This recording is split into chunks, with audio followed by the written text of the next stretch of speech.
En triathlon, on parle beaucoup de physiologie, de watts, de seuil. On parle beaucoup de matériel, d'aérodynamisme. Mais il y a un élément dont on parle très peu et que l'on travaille très peu, la technique.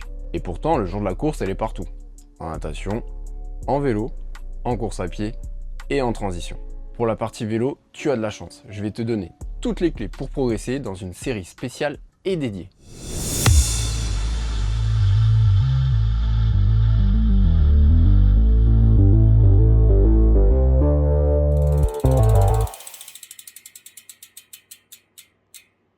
Salut, je m'appelle Alexis, je suis ancien coureur cycliste élite, reconverti en triathlète et entraîneur diplômé d'État. Depuis que j'entraîne des triathlètes, j'ai fait un constat très simple. Beaucoup savent appuyer très fort sur les pédales en ligne droite, mais dès que c'est un petit peu plus technique, ça se complique.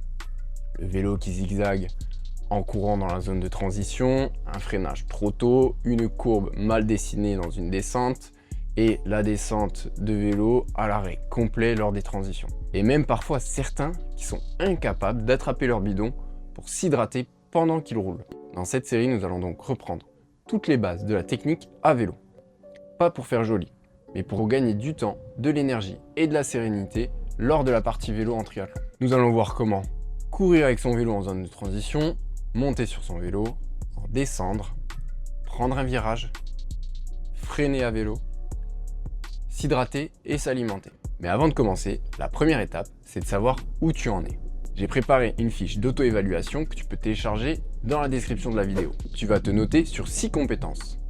Courir avec ton vélo, monter sur ton vélo, en descendre, freiner à vélo, prendre un virage à vélo, s'hydrater et se nourrir à vélo.